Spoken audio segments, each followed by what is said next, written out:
La Musicale, les radios associatives musicales de Normandie, à Beauregard.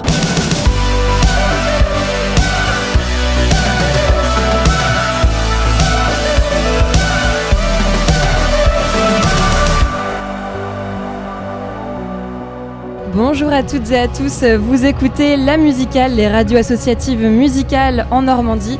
On est en direct du festival Beauregard à Hérouville-Saint-Clair dans le Calvados. Je suis Annelle de Radio Phoenix à Caen et pour m'accompagner durant cette émission, Romain et Hugo de Collective Radio. Salut. Salut Annelle, salut à tous. Salut.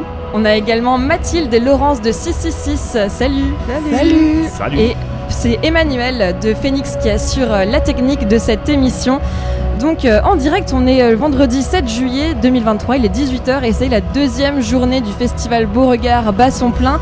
On entend en fond derrière nous des Haunted Youth qui jouent et qu'on recevra en interview à 18h45 en direct du plateau. C'est Laurence qui va interviewer le groupe.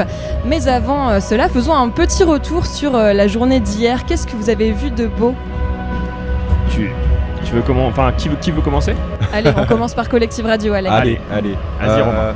Non, je pense que déjà première artiste qu'on a vu hier, ça a été Gazo. Par mes recommandations, parce que Hugo ne connaissait pas trop ce qu'il faisait. Je l'ai un peu tanné dans la voiture avant. et non, agréablement surpris. Moi, je connaissais bien et j'ai pas été déçu de sa petite prestation. Un public en feu, ça c'était énorme aussi. Quand tu vois que les gens sont dans l'ambiance aussi, ça apporte un truc en plus. Et voilà, non, franchement, Gazo agréablement surpris. Après, nous, on a vu qui ? On a vu Angèle. On a vu Angèle, qui était pas J'ai longtemps beaucoup après. chanté sur Angèle. Et oui, c'est mon plaisir coupable avec Indochine que j'ai raté le premier soir. Angèle aussi, très très forte, une prestance scénique incroyable. Ouais. Quand elle a changé de tenue, je sais même pas comment elle a fait pour changer aussi vite de tenue sur scène. C'était franchement du très très beau spectacle, avec encore une fois un public en feu, et ça fait plaisir. Je plus sois tout ce qui a été dit par mon cher collègue, ne connaissant pas Gazo, un très très beau show. Non, c'était vraiment bien. Puis c'est ça que j'aime beaucoup avec l'ambiance du festival. Non mais c'est ça en fait, les festivals c'est quand même, faut le dire, un enchaînement d'artistes qu'on n'a pas l'habitude de voir forcément. 1 heure pour chaque artiste et c'est ça qui est génial en fait. C'est vraiment ça qui est génial puisque chaque artiste a sa scène, a sa prestation scénique, la grosse ambiance, les familles, tout le monde est là, c'est magnifique, beaucoup d'enfants, enfin c'est top. C'est vraiment top. Et peut-être pour en citer un dernier groupe, et après on vous donne la parole, on fait le tour. Parce que là c'était la scène francophone, mais il y avait aussi la scène internationale. Et franchement, les Royal Bloods, incroyable. Je suis très fan de ce groupe, franchement j'ai pas du tout été déçu, je trouvais qu'ils sonnaient exactement à l'identique sur scène qu'en enregistré. Et franchement c'est ultra respectable et très très très très fort, du très très lourd. Je vous conseille d'aller écouter ce qu'ils font. Donc c'était le coup de cœur de Romain de Collective Royal Blood. Et du côté de 666, qu'est-ce que vous avez aimé voir hier soir ? Moi j'ai commencé la journée boudeuse parce que vous n'êtes pas sans savoir que je venais essentiellement pour voir Blur. J'avais tout misé sur Blur. Donc j'ai commencé la journée boudeuse, mais j'ai quand même jeté une oreille sur Deus que j'avais interviewé hier. Je voulais aller peut-être vérifier, je leur avais posé la question de savoir s'ils jouaient l'album, que l'album et des tubes. Et en fait, j'ai été agréablement surprise, ils ont joué pas mal l'album et les tubes, ils ont régalé leurs fans avec les tubes sur la fin. C'était un très très bon moment et moi je trouvais ça plutôt cool, Deus, voilà. Et en fait, comme j'étais déçue, je suis quand même allée voir Royal Blood, je ne les ai pas boudés. Déçue de l'absence de Blur, donc. Déçue oui, j'étais boudeuse à cause de l'absence de Blur, mais je suis quand même allée voir, je suis pas méchante, je suis quand même allée voir Royal Blood parce que je suis curieuse. Alors contrairement à toi Romain, moi je connaissais pas du tout, donc je m'attendais à rien et j'ai passé un très très bon moment. Je crois que je réécouterais volontiers. Si on m'avait dit sur le papier, parce que moi j'avais pas remarqué, mais ils sont que 2 et c'est basse batterie. Si on m'avait dit le groupe qui remplace Blur c'est basse batterie avant, j'y serais peut-être pas allée. Et en fait j'étais très très agréablement surprise de tout ce qu'ils ont produit. C'est vrai qu'à 2 c'est incroyable. Enfin, on dirait qu'ils sont 4. C'est ça. Pas du tout en fait. C'est grosse ambiance. Ouais. Mais moi c'est parce que Roxane qui était à côté de moi me l'a fait remarquer, elle m'a dit t'as vu ils sont que 2, je fais hein, je croyais qu'ils étaient 5 en fait, j'avais pas vraiment regardé. Totalement. J'ai écouté la musique et il y avait une grosse ambiance et En fait, c'était un pari réussi de remplacer Blur, c'était un petit peu compliqué. Et là, du coup, le choix était bien trouvé, quoi. Totalement. Ah ouais, tu t'as même pas regardé les grands écrans, Laurence, quoi. Alors qu'il y a quand même une bonne partie du spectacle qui se déroulait sur scène. Non, moi je regarde la scène. Mais j'étais devant. Il y a 3 écrans géants, mais non. Laurence n'a pas vu. Qu'à la fin, quand ils partent, mais ils étaient 2. Elle a vu la dame avec le ballon d'hélium chignon en forme de cœur. Mais non, en fait, moi j'écoute. En fait, quand j'écoute la musique, je sais pas vous, mais moi je ferme les yeux. Ça m'arrive. Okay. Ça met dans l'ambiance. Du coup, j'ai pas. Sur le coup, j'étais en mode fangirl. Je découvre un truc, je ferme les yeux, j'écoute la musique, je me concentre dessus. Et du coup, je suis pas partie, je suis restée tout le concert. Donc, ça veut dire que ça a très très bien marché. Et je réécouterai volontiers. Donc, ça aussi, c'est un signe que ça a très très bien marché.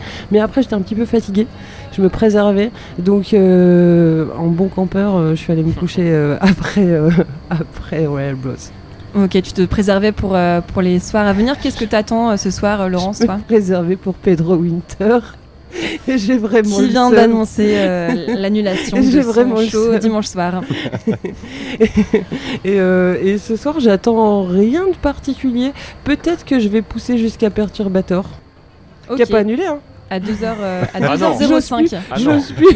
J'ose plus attendre quoi que ce soit. C'est ça, le chat noir. Perturbator qu'on avait eu en interview ici même il y a quelques années d'ailleurs. Et c'était une super interview, c'est un super souvenir. Et la voix que vous venez d'entendre, c'est Mathilde de 666 qui nous a rejoint, qui n'était pas là hier, qui débarque aujourd'hui. Mais j'aurais bien voulu voir Gazo.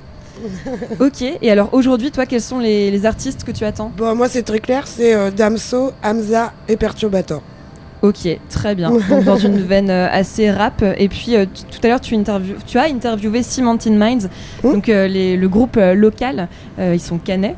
On les a interviewés juste avant le direct, donc on aura l'occasion d'écouter ton interview à 18h07. Mais comme Damso et Hamza créent beaucoup d'impatience, je crois, dans l'équipe, on va écouter le morceau Nocif en featuring, extrait du dernier album God Bless. Baby, baby. Baby, baby, j'ai câblé pour toi, sans intérêt. Me demande pas pourquoi. Ce soir j'innove, j'fume la zaza. Un tas de tourments qui me suivront pour le reste de ma life.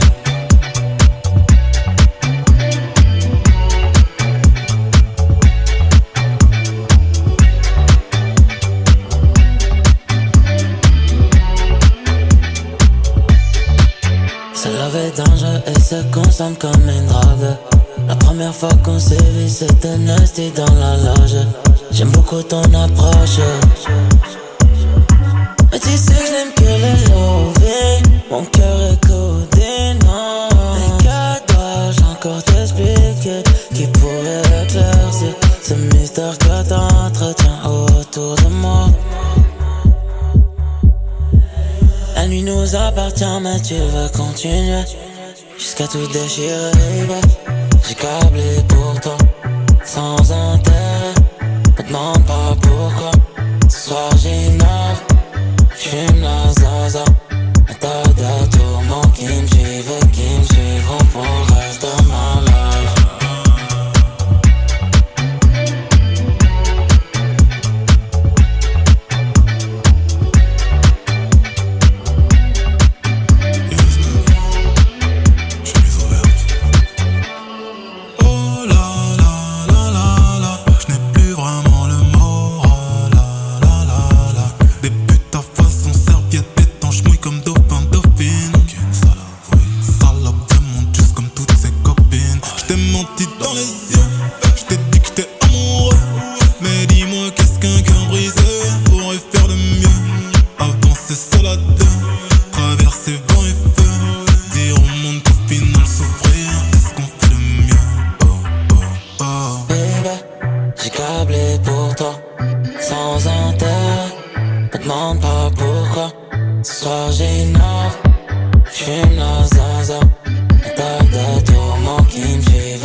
Pas ce qu'on dit, des fois je m'ennuie.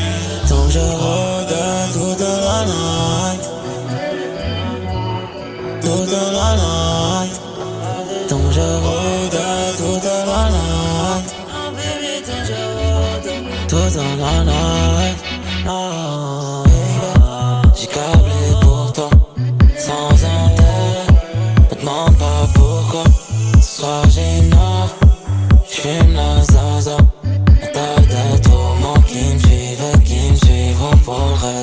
my life.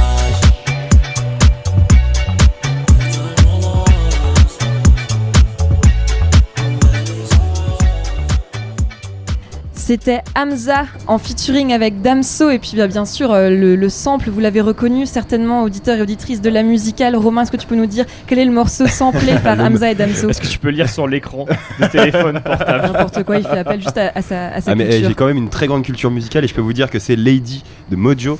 Voilà, le sample tout simplement repris par Hamza et Damso sur ce morceau. Sur ce titre Nocif. Et Hamza qui va commencer, qui va jouer dans quelques minutes sur... Alors non. Parce que ça a été changé avec c'est M83. Voilà. C'est M83 qu'on retrouve à 18h10. C'est vrai qu'il y a encore eu du changement dans le programme de Beauregard aujourd'hui. Donc c'est M83 sur la grande scène et Hamza on le retrouvera à 1h ce soir, juste après Damso. Et puis donc on est en direct. Donc voilà, le temps nous est compté. Tout à l'heure j'ai dit 18h07 car on a un conducteur devant les yeux. Et on va écouter à présent l'interview de Mathilde avec le groupe Cemented Minds. Salut les gars, je suis avec Pierre, Camille et Marsouin. Comment ça va après une telle scène? Vous sortez de la scène jaune. C'est vous qui avez ouvert le festival Beauregard de ce vendredi. Est-ce que vous avez déjà joué en journée, je crois, avec le festival Aérolive? Eh bah ouais, on est coutumier du fait, je pense. Jouer à l'heure du goûter, ça nous va très bien. On a fait ça régulièrement depuis le début de notre carrière. Ça change pas la façon de jouer? Manuel est frustré parce qu'on voit pas ses lumières, mais nous c'est cool. Moi je préfère comme ça, on se couche moins tard. Oui, j'allais dire, vous n'êtes pas connus pour être des gros fêtards, donc ça doit bien vous aller. Ouais, c'est ça. Il y a quand même un côté avec lequel il faut contrebalancer, c'est qu'en général il fait plus chaud quand on joue en journée. Oui, c'est vrai. Et surtout une journée comme aujourd'hui là. Mais bon, c'est trop bien quand même. Ouais, en plus d'être chiant et de pas faire la fête, on n'aime pas quand il fait chaud. Voilà. Bon j'étais au concert, incroyable. Je dois dire que c'est la première fois que je vois Cemented Minds avec le nouveau batteur Marsouin. Ah yes. La plus-value de incroyable. Franchement, j'étais focalisée sur toi, les roulements, tout, la gueule, incroyable. Merci Franchement, beaucoup. c'est une super idée. Je trouve vraiment T'es le meilleur musicalement. Ouais. Non mais il y a une symbiose totale. Salut Arnaud. Alors ce micro-là ne marche pas, mais pas. tu peux essayer de parler dedans quand même. Je fais genre. Allô. Ah oui, il marche. Double micro. Arnaud, le chanteur de Cemented Minds, j'ai vu que tu avais porté d'ailleurs le t-shirt Ada. Évidemment. Évidemment, les copains. Bien sûr. Il a même fait la promo pour le concert. Ah ouais, c'est normal. Et j'ai vu qu'il y avait Manon dans le public, évidemment, qui s'ambiançait. Bon, alors, ça y est, Beauregard, enfin. Ça y est, on se disait avec Tonio dans le public, il y a 15 ans, on vous aurait crié dessus en disant non, et franchement, c'est tellement pas DIY. Et là, on était trop contents de vous voir. On vieillit en fait. On vieillit parce que là, c'était beau de vous voir sur cette scène-là. Cool. Méfiez-vous, merci. Méfiez-vous, on finira en tête d'affiche. On se disait tout à l'heure avec un collègue qu'on aimerait bien un jour voir justement un groupe normand qui a fait l'ouverture. Être en grosse tête d'affiche du soir, ça serait incroyable. Vraiment, ça pouvait arriver. L'année prochaine. Ça, faut se dire tous les ans on y rejoue et à chaque fois on joue un peu plus tard en fait. Voilà, ça peut être un parti pris. Arnaud, incroyable, c'est la première fois que je te vois sourire autant sur scène. C'est parce que je suis toujours trop content d'être là. T'avais l'air hyper content, C'était incroyable. Il y avait tous vos potes dans le public. Je crois qu'il y avait que d'ailleurs, non? Non, je plaisante. Même sur la scène, il n'y avait que nos potes, tous les techniciens, c'était la moitié, c'est des potes. c'est fou ça. Putain, des vieux potes et tout, c'est trop bien. Bon, il y a eu des très belles dates quand même. Est-ce qu'on y aurait cru il y a quelques années que Cemented Minds, quand même, c'est aussi Tomor, Tromblon, Burning Bright, c'est quand même tout ça que vous joueriez au Bataclan un jour. Incroyable, hein. Nous non plus, on sait toujours pas. On n'a toujours pas compris ce qui s'était passé encore. Je crois qu'on n'arrivera toujours pas à en redescendre. C'était pour la soirée de lancement du label. Ouais, absolument. Tout ça, c'est grâce à Floral Records. Incroyable. Alors, c'est vrai que j'ai vu une interview de vous où vous disiez qu'on connaissait pas forcément le streamer Ponce avant. Et maintenant, grâce à vous, je le connais, en effet. Il est trop cool. Et c'est assez fou d'avoir créé ce label. Il y a pas mal de groupes différents. Il n'y a pas que du rock. Il y a aussi Feu Rouge, Angle Mort et Clignotant. Là, il y a quand même pas mal de choses. Feu Rouge, il est pas chez Floral, je crois. Quel enfer. Ça va, c'est pas en direct, les gars. Non, c'est pas en direct, on pourra couper. Ouf, putain, je commence à angoisser là. Non, mais pour le coup, je trouve ça hyper intéressant de mélanger. Avant, vous étiez sur des labels, des micro-labels qui étaient vraiment spécialisés dans le hardcore, le punk, le post-punk. Ouais. Aujourd'hui, du coup, est-ce que ça ouvre des portes aussi sur les dates qui vous ont proposées? Pas du tout. Pas du tout. Non, bah on va mais voir. T'inquiète, on est sur le dos. Je pense que ce que Floral nous permet de faire, c'est de sortir des disques à plus grande échelle, parce que nous, on s'occupe juste de la partie production, enregistrement, et eux prennent le relais pour tout ce qui va être pressage, et puis communication derrière autour du groupe, édition, etc. Donc le groupe devient en soi plus professionnel, mais c'est que de leur fait, quoi. Nous, on fait juste notre petit boulot, quoi. Et au final... j'ai vu que vous aviez un tourneur quand même maintenant. Oui, mais nous, notre boulot, ça va juste être la musique. Et après, effectivement, il va y avoir des gens qui vont nous aider à goupiller plein de trucs auxquels on n'aurait jamais pu avoir accès, quoi. Mais ce qui est très chouette avec ce label-là, c'est que c'est pas vraiment un label indépendant, on est sur une coprod, donc on fait 50-50, quoi. On avance nos sous pour faire de la production et on leur dit combien on a casqué, quoi, par exemple, pour aller en studio, pour faire un clip, etc. Et eux avancent la même somme pour tout ce qui va être pressage, édition, communication, quoi. Et derrière, on récupère les billets à 50-50, pareil. C'est hyper honnête pour le coup. Bah, surtout que c'est pas une façon de faire de label indépendant, c'est beaucoup plus proche d'une façon de faire DIY. Et en fait, on n'aurait jamais sauté sur ce genre de case si ça n'avait pas été fait de cette manière-là, quoi. Mais comment elle s'est faite cette rencontre? Eh bah en fait on a des amis en commun, Ponce, Léo Lanvers qui est le directeur du label et ami avec Ponce depuis très longtemps. C'est le chanteur de Princesse Napalm. Absolument, on l'embrasse très fort. Et par le biais de Tromblon, on avait fait des dates avec Princesse Napalm, du coup on connaissait Princesse Napalm. D'accord. Et Princesse Napalm Léo, qui est donc le groupe de Léo Lanvers. Et du coup il avait écouté Cemented Minds, Léo de son côté, et il s'était dit pourquoi pas le faire écouter à Ponce en fait, et Ponce a accroché et du coup on s'est retrouvés. C'était à l'époque du premier EP ou déjà l'album? Ouais, d'accord. Mais je crois que c'est encore plus simple que ça, hein. C'est juste qu'ils kiffent tout simplement entre eux, enfin ils font partie des gens qui nous ont écoutés dès le début, quoi. Et en fait Ponce un jour nous a demandé s'il pouvait utiliser nos sons pour faire des streams, quoi. Et vu qu'on n'est pas déclaré à la SACEM, enfin à l'époque on n'était pas déclaré à la SACEM, on a dit YOLO balèque les couilles, et puis du coup il a gardé ça sous le coude, et le jour où il s'est dit vas-y je ferais bien un label avec les groupes que j'aime bien et mes potes, et bah, il nous a rappelé et on en a discuté, quoi. Hyper naturel, quoi. Et ça doit te changer la vie, Camille, parce que je crois qu'au-delà de la composition de Cemented Minds, tu t'occupais aussi justement de tout ça, tout ce qui était plutôt les tournées, les sorties de disques, tu portais un peu toutes ces casquettes sur toi. Avec Arnaud, un petit peu. Un petit peu. Un petit peu. Un tout petit peu. Non, mais c'est vrai que les premières dates, après j'avais commencé à booker une tournée en Europe de 2 semaines. Avant le Covid. Le Covid est arrivé. Du coup, disparition ninja de la tournée, donc au final, non, ça a toujours été des dates par-ci par-là qu'on avait trouvées. Je crois qu'on a fait une tournée en France qui inclut une date en Allemagne, une date en Suisse, et oui, c'était moi qui l'avais plus ou moins booké, mais je crois que tu avais quand même travaillé dessus, Arnaud. Un petit peu. Ouais, tu faisais les clips et tout, ça les montages. Je volais des films salement. Ouais, mais je trouvais que ça allait bien dans le, dans le style Cemented Minds. D'ailleurs, on va très vite parce qu'on a que 10 minutes. Superbe pochette. Mais incroyable. Camille Blanchemin. Ah ouais, oui, c'est vrai. Mais il est incroyable. Oui. Il fait tout. Et oui. Pas du goût de tout le monde a priori, mais c'est une autre histoire. C'est une autre histoire. En tout cas, si je vous demande ce soir le groupe que vous ne voulez pas louper. The Haunted Youth. Et on le loupe. Vous le loupez. Et bah c'est parfait. Et bah du coup on va se laisser là-dessus puisqu'on vous est arrivé en retard et qu'il nous reste 10 minutes. Merci beaucoup les gars, c'était incroyable. Je suis ravie de vous avoir vu sur cette scène, John. On était avec tous les copains et il y avait de l'émotion presque. Oui. Vraiment c'est cool. Ravi de vous avoir eu. Et vraiment encore une fois Marsouin, bravo à toi. Franchement je trouve que vraiment c'est une super idée de t'avoir demandé de venir jouer, incarner. Même. Une idée Pierre Goubard. Eh ben merci beaucoup. Oui, c'est grâce à Pierre. Chasseur de tête. Découvert dans le cadre de mon travail. C'est vrai en plus. Et en plus c'est vrai. Juste prochaine date. Demain en Orbite. Bayeul, en Orbite Festival dans le nord de la France. Très bien. Et on vous souhaite vous jouez de nuit cette fois-ci? On joue 19h. Non, pareil. 19h. 19h. Non, pas pareil. Pas pareil. Je dis 19h sur la main stage, c'est presque pareil du coup, mais pas tout à fait. On se rapproche de tête d'affiche là. Méfiez-vous. Doucement mais sûrement. Et merci beaucoup les gars. Merci, et puis on se bisous. retrouve certainement dans la soirée. Kiss. Salut. À plus. C'était Cemented Minds pour la musicale. Parti. Et on s'écoute justement le morceau de Cemented Minds, Who Did Witness, extrait de leur dernier album The Future is the End.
C'était Cemented Minds avec leur morceau Who Did Witness. Cemented Minds qui a ouvert cette deuxième journée du festival Beauregard.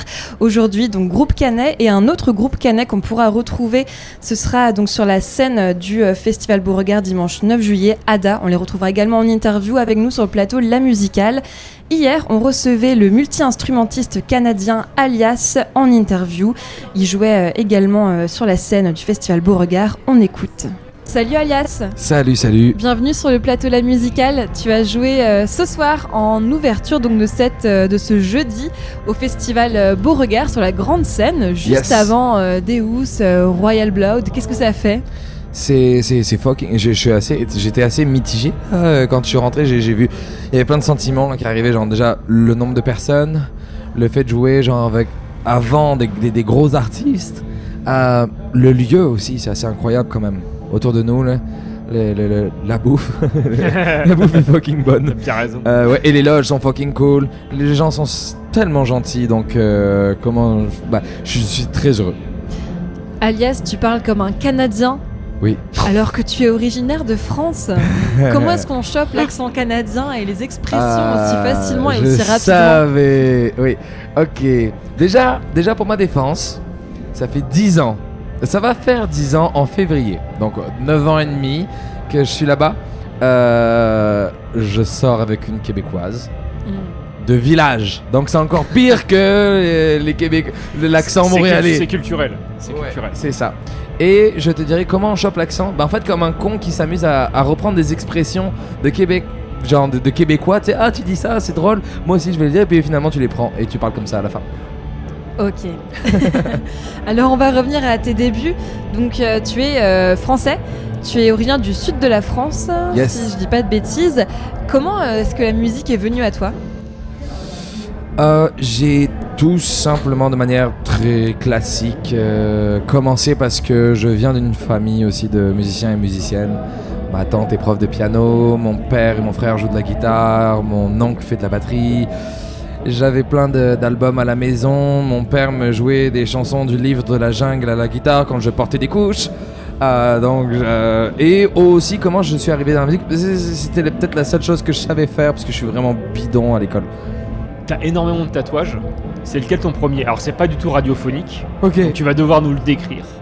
Mon premier tatou, c'est vraiment cliché comme tatou. C'est des initiales que j'ai fait dans mon dos quand j'avais pas l'âge de me faire tatouer avec mon meilleur ami d'enfance. C'est une sorte de E à l'envers pour Emmanuel et un B à l'endroit. C'est vraiment naze. C'était pendant une soirée alcoolisée ou pas? Non, vraiment pas. Ah oui, d'accord. Non, c'était vraiment un acte d'amour qu'on avait entre l'un envers l'autre. Non, et puis c'est toujours mon préféré. C'est génial. Ça allait être la question, est-ce que t'es toujours en contact avec ce gars? Oui, ouais. Il me doit de l'argent, mais... Combien? Ah, ça on dira pas. Ah ouais, ok. Un kebab ça va, sans kebab ça va plus trop. Alors Emmanuel, tu l'as dit, c'est ton prénom, alias c'est ton nom de famille, c'est devenu ton nom de scène également. Et puis tu as parlé d'amitié, Lady Friend, c'est le premier single que tu as sorti sur les plateformes. C'est vrai. Alors est-ce que tu peux revenir à ce début en 2021 où tu sors ce premier son? Comment est-ce que ce projet s'est construit autour de Alias et comment ça a été accueilli par le public? Alors déjà quand tu dis ça, c'est vraiment drôle parce que on dit 2021, d'un coup je me dis quand même c'est il y a pas si longtemps que ça. Mais quand t'as dit Lady Friends, à cause de la fucking pandémie et tout ce qui s'est passé, on dirait que j'ai l'impression que c'était il y a 50 ans et puis c'est tellement passé plein de choses depuis la sortie de l'album, les tournées, tout ça, que j'ai l'impression que ça fait super longtemps. Lady Friends, comment c'est sorti, pourquoi c'est sorti? Bah en fait j'avais enregistré à l'époque avec le groupe avec qui j'ai joué tout à l'heure. On avait enregistré un album tous ensemble dans un studio où j'écrivais de manière vraiment très spontanée comme une sorte de journal intime. Et en fait je trouvais ça vraiment boring et je l'assumais pas en live. J'arrivais pas à parler vraiment de mes affaires perso, mes peines de cœur. Je respecte les gens qui le font, hein. Mais j'ai décidé donc d'écrire Lady Friends. Enfin, j'ai tout foutu à la poubelle. J'ai décidé d'écrire par la suite pendant la pandémie Lady Friends, qui était une histoire en fait encore un personnage fictif derrière lequel je me cachais pour raconter des conneries. Enfin, raconter des conneries. Enfin, tu sais, mes petits ressentis, mes sentiments à moi, mes petites histoires à moi, mais que je camoufle derrière une histoire que j'invente et que je fais vivre à un personnage. Plus récemment, tu as sorti cet album Joseph en 2022. Que tu as pu interpréter sur scène ce soir à Beauregard. Est-ce que tu peux nous parler un peu de cet album? Est-ce que tu as réussi à sortir un peu du camouflage et à te dévoiler un petit peu plus sincèrement à travers ce nouvel album? Vraiment pas. En fait, non, ça a été encore pire. Je pense que j'avais trouvé quelque chose que j'aimais faire. J'ai juste le petit plaisir d'avoir un déguisement et d'être qui tu veux en fait. D'être qui tu veux et que personne te juge parce que c'est pas toi. C'est ce que j'aime beaucoup. Donc Joseph, en fait, l'album que j'ai écrit, qui est sorti en octobre de l'année dernière. C'est un personnage fictif, serial killer, psychopathe. Ça n'a rien à voir avec moi. C'est vraiment. Heureusement que tu précises. Heureusement que tu précises. Non, mais c'est parce qu'en fait, j'ai eu une sorte de déclic. En fait, l'écriture pour moi, c'est la chose que je fais en dernier parce que c'est là où j'ai le plus de mal. En fait, trouver un sujet et écrire des paroles. Et en fait, de manière totalement anodine, je regardais une série qui s'appelle Mindhunter. Je sais pas si vous avez déjà vu cette série-là. Bien sûr. Ok. Ben en fait, j'ai regardé ça, puis là d'un coup j'ai fait waouh. Ok, j'ai mon idée. Je suis parti directement dans le studio. J'ai arrêté l'épisode. J'ai regardé quand même la suite de la série. Mais j'ai arrêté l'épisode et je me suis dit ok, c'est ça qu'il faut que je fasse. J'ai mon profil, c'est-à-dire qu'en fait je joue pas dans la violence, je promeux pas la violence, et puis c'est un personnage fictif, mais je m'amuse à travers ce personnage qui est vraiment intense, qui est serial killer à travers des faits. Mais bon, je parle jamais vraiment de c'est jamais explicite là. Mais quand il est pas content, il est vraiment pas content. Et quand il est content, il est vraiment content. Et je passe derrière ce petit déguisement un peu pour vraiment extérioriser des émotions que j'ai, mais du quotidien. Donc c'est ça. Et bah tu dis que c'est pas explicite, c'est explicite en revanche dans un de tes clips du morceau Together, il me semble.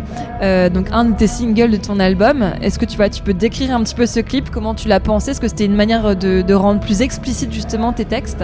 Ben en fait ce clip là, tu sais c'est à cette époque-là, j'ai fait 3 clips, 2 en fait. 2 clips avec un gars qui s'appelle Ariel Poupard, qui travaille au Canada, quelqu'un qui a vraiment sa notoriété là-bas, qui est vraiment un très bon réal, qui a une très belle vision des choses. Et puis j'aimais beaucoup ce qu'il avait fait auparavant dans ses anciens projets, et donc j'ai voulu travailler avec cette personne-là. Lui, j'ai juste comme mis un peu je dirais pas des mots tags, mais tu sais, quelques références, quelques bribes de phrases pour l'inspirer pour le clip. Et il l'a mis un peu à sa sauce, ce que j'ai apprécié aussi. En fait, j'ai adoré aussi jouer dedans, même si j'ai aucune qualité d'acteur dans les clips vidéo. Mais alors, ta question c'était, est-ce que tu veux que je te parle de ce clip-là, genre de quoi on parle là-dedans, genre? Ouais. Ok. Ben, pour rentrer plus amplement dans les détails, c'est une personne en fait qui se fait ligoter par ses propres personnages imaginaires. Donc en fait c'est lui-même qui se ligote toutes les personnes autour de lui. En fait il y a une sorte de jeu de changement en fait, de perspective en fait. Un coup on est à la première personne, un coup on est une personne extérieure. Puis en fait c'est ça, c'est comme une sorte de vision un peu où cette personne-là se retrouve totalement ligotée par elle-même. Alors sur cet album, Joseph, tu as un morceau en featuring avec un duo qui s'appelle les Deluxe, un duo québécois. Comment s'est fait la rencontre avec ce groupe? Alors ce groupe-là, en fait, je l'ai suivi depuis longtemps parce que j'adore la musique. C'est vraiment, pour moi, le groupe le plus rock'n'roll du Québec. Je les adore. C'est vraiment 2 petits monstres. C'est 2 gremlins, Anna et Étienne. Et en fait, simplement, il n'y a pas eu de rencontre par hasard. Je les ai simplement contactés parce que je les aimais beaucoup. Puis j'aurais, de manière un peu timide, demandé est-ce que j'aurais le droit de vous demander qu'on fasse un featuring pour le prochain album. Et Anna qui m'a répondu, ou Étienne, en fait, je savais pas parce que c'était à travers leur compte Instagram, et qui était vraiment willing de le faire. Donc, et là, ça a été vraiment le début. On se connaissait pas du tout, on s'était jamais vraiment rencontrés. Et là, ça a été vraiment le début d'une belle amitié. Et donc, c'est le morceau Fantasy. Ouais. Est-ce qu'il y aurait un groupe, un peu comme les Deluxe, avec qui tu adorerais faire un featuring, mais un groupe français? Faudrait que je me penche là-dessus. C'est vrai qu'en fait, en étant au Canada, déjà, en fait, j'écoute beaucoup de musique anglophone, mais je sais, faut que je m'ouvre un petit peu plus à la musique francophone ou autre, mais je dirais que je préférerais même pas m'avancer là-dedans parce qu'en fait j'ai pas assez de connaissances sur ce qui se passe en ce moment en France dans la musique. Ok, et donc quand tu joues sur des festivals comme Beauregard, est-ce que ça te donne envie de t'intéresser un peu plus? Quel groupe, par exemple, français qui joue sur cette 15e édition qui t'intéresse, tu connais, que t'écoutes un petit peu Je suis assez curieux, mais elle est pas française. Ah, ça cherche. Ok, elle est pas française, mais elle chante en français. Mais en fait, je suis assez curieux parce qu'en fait, même au Québec, on en entend beaucoup parler Angèle. Oui, bien sûr. Donc, je suis assez curieux de voir, tu sais, c'est quoi cet engouement, tu sais, c'est même si c'est pas nécessairement une musique que je vais écouter tous les jours, ou je veux dire, j'apprécie en fait les démarches, les approches musicales, ça m'intéresse. Donc ouais, c'est ça, ma curiosité se pencherait pour ce soir sur Angèle. Bah oui, parce qu'après le reste c'est comme lié un peu, genre que ce soit Deus qui joue en ce moment, que ce soit Royal Blood qui joue après, c'est des groupes que je connais, que je connais pas personnellement là, mais que j'aime beaucoup. Puis bon, mais dans ma découverte ce serait ça. Et puis autour de cet album Joseph, tu as aussi créé tout un univers esthétique. Là, tu es habillé tout de rouge, enfin un t-shirt rouge et un pantalon rayé blanc et noir, mais tu arbores beaucoup de rouge autour de sur scène et dans tes clips. Là, tu portes en plus des grosses lunettes de soleil teintées. Oui. Comment est-ce qu'on développe un style esthétique pour correspondre à l'univers d'un album ? Ah, on le développe pas. J'imagine que j'ai pris juste les habits instinctif. Qui étaient pas trempés dans ma valise. Non. Le rouge, c'est vrai qu'il y a plusieurs questions là. Waouh. Le rouge, c'est simplement encore par rapport à Joseph. Genre, j'ai baigné dans le rouge parce que fallait que je trouve aussi, en dehors de l'univers musical, fallait que je trouve aussi un univers esthétique. Je suis allé vraiment, je me suis pas posé trop de questions, je me suis dit ok, bon on va aller vers une couleur. Puis en allant vers une couleur, en parlant, en fait, Joseph, je dis jamais que je vais trancher la tête de quelqu'un, où il y a jamais vraiment de violence gratuite, c'est pas explicite, je le redis encore, mais la seule manière dont je pouvais vraiment exprimer un peu une sorte de violence, c'était à travers une couleur. Puis tu sais, le rouge, c'est quand même assez evil, tu sais, ça peut représenter le sang, ça représente quelque chose d'assez diabolique. En tout cas pour moi, dans Joseph. Donc le rouge, je l'ai mis de l'avant sous plusieurs formes dans l'album.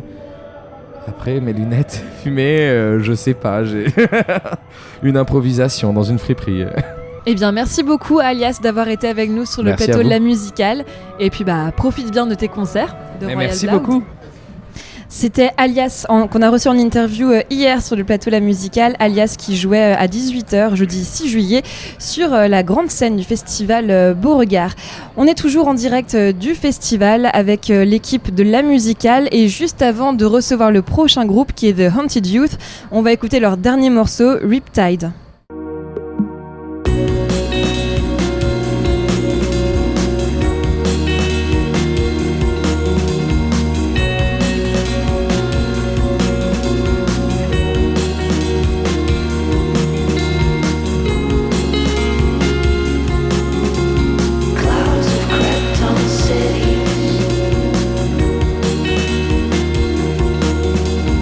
Bottom of the sea, it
C'était le morceau Riptide de The Haunted Youth. Et avant de recevoir le groupe qui jouait en concert tout à l'heure à Beauregard, on va écouter un morceau de M83 tiré de son dernier album Fantasy. On va écouter son titre Laura, M83 qui a commencé à jouer à Beauregard.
C'était M83 avec son titre Laura, plus de 12 ans après la sortie de son titre qu'il avait propulsé sur le devant de la scène Midnight City. L'artiste M83 est donc de nouveau de retour avec ce nouvel album Fantasy et il joue en ce moment même sur la scène du festival Beauregard. Et nous, dans quelques minutes, quelques secondes, on va recevoir le groupe The Haunted Youth.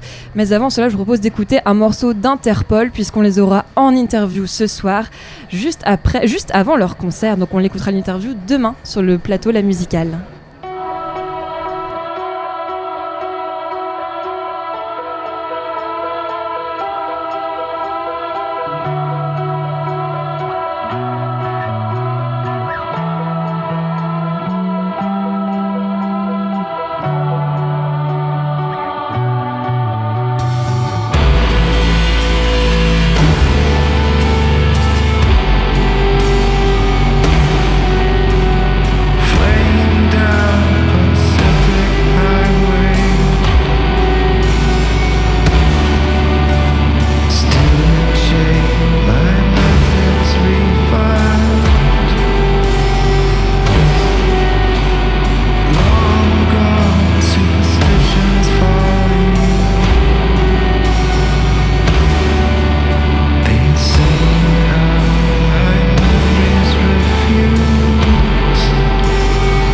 C'était un extrait d'Interpol qu'on pourra retrouver ce soir en concert au festival Beauregard.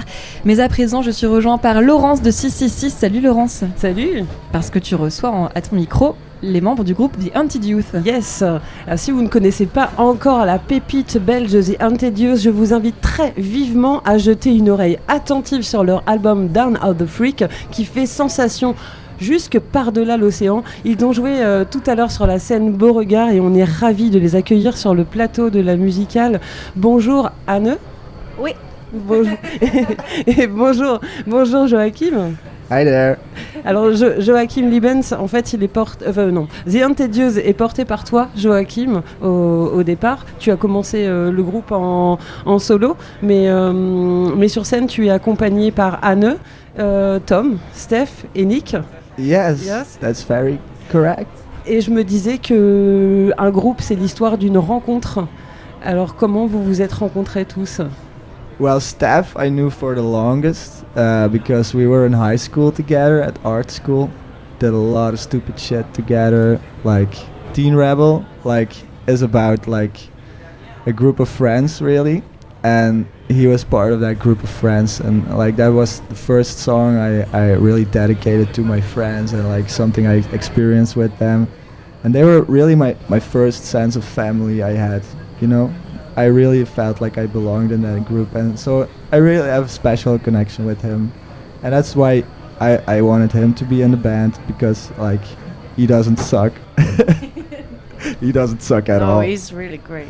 He's the reason I suck less. No. So yeah, gotta love him. Nick I met at school. He was befriended like another friend of mine who started his own band, and yeah, we kind of connected on musical levels. We both like Tame Impala drums a lot, and yeah, we were freaking out about the same shit always. So yeah, that's why I invited him. And Hannah, yeah, she's like the synth queen. Like I don't even know how she does it. I don't even have enough fingers to do what she does live, let alone sing over it. So yeah, she's a bomb. Je vais traduire brièvement. Donc c'est surtout une rencontre entre Joachim et Steph au départ au lycée, et la chanson Teen Rebel est surtout un hommage à cette amitié, mais aussi les amitiés de jeunesse, les années de lycée. Ça raconte aussi toutes les choses qu'ils ont vécues à ce moment-là. C'est un hommage, et c'est aussi ce que Joachim disait la première fois où il avait une impression de famille. Donc c'était un hommage à ses amis, mais les membres du groupe se sont rencontrés de façon amicale au départ. Yeah, and with Tom it was different though. I first thought he totally hated me because I was best friends with someone who wanted to punch him in the face. But yeah, I was like, she was chilling with him at our dorm, and he was like playing guitar outside, and she was like, you gotta come check him out, you guys are gonna love each other. And I grabbed my guitar and I sit next to him, and like I have a lot of musical similarities with everyone in the band, but like it never went as far as with Tom. Like I played my own stuff, like he didn't even know my stuff, but I just played it for him, and the way he reacted by playing back was like exactly the way I wanted it. Like, and that was like instant. Like I never had that before, like connecting musically with someone in such a specific way. Like every time we grab a guitar and he's playing chords, I was like, I started on those chords, that were my chords, bro. Yeah. So yeah, we like exactly the same stuff, and we're both emo boys, and we're like making demos in our bedroom. So yeah.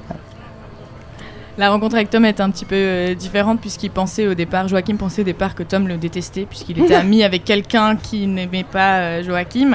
Mais c'est Han qui a un peu fait les introductions devant la résidence universitaire où ils ont joué de la musique. Et Joachim s'est rendu compte qu'en fait, ce que Tom jouait, ça correspondait exactement à ce que lui voulait dans la musique. Et donc la connexion s'est fait comme ça. Moi, j'ai cru que vous vous étiez rencontrés au skatepark en vous voyant arriver sur scène tout à l'heure. Je me suis dit, ils se sont rencontrés au skatepark. Shit!